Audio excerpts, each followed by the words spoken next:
And for problem 4, we have to take what it is that we know about working with proportional relationships and apply that to fill in an incomplete table.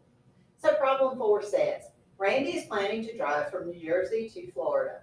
Every time Randy stops for gas, he records the distance he traveled in miles and the total number of gallons used. Assume that the number of miles driven is proportional to the number of gallons consumed in order to complete the table. Now in this case, our table is horizontal, meaning it goes left to right.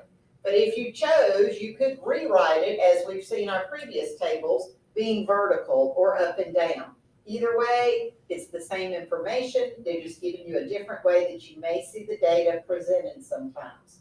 In this case, we have 2 sets on our table that are complete. The other ones have empty spots that we have to determine what amount goes there. Now, when we're looking at our proportion, our gallons consumed is our X, and our miles driven is our Y. In order to determine what our constant or unit rate, our constant is, K is equal to Y divided by X. So let's use our first set of data here to determine what is the constant here. Our Y is 54, our X is 2.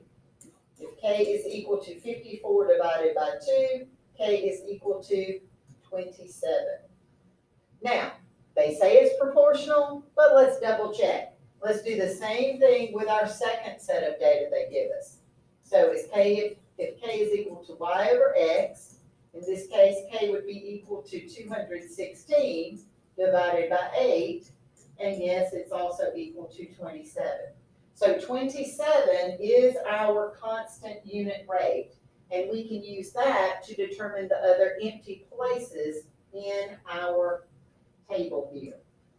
So for our first one that we're going to look at, this box here, what is it that we are trying to find? We are trying to find the value of our Y. We know our X, we know our K.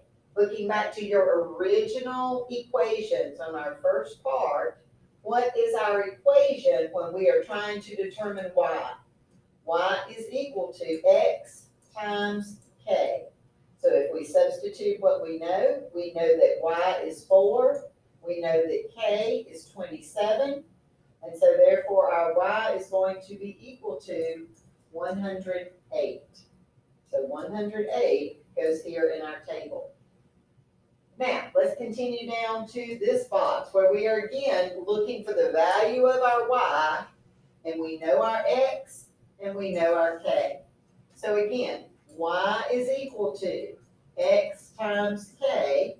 If our X is 10, our K is 27, our Y is then equal to 270, and that goes here in this box. For our last box, again, we are looking for our Y. We know that our X is 12, we know that our K is 27. So, as we did before, Y is equal to X times K. Our X is equal to 12. Our K is equal to 27. So our Y times K is equal to 324. And we can fill this in on our table. All right, our last box that we are trying to determine is this one here. And in this case, the variable we are looking to solve for is our X. Using our formula back from the front page, we know that X is equal to Y divided by K. So we know our Y, we know our K. So X is going to be equal to 189 divided by 27. So in this case, our X is equal to 7. And we fill in that total or that amount on our table, using what we know to determine what we don't know.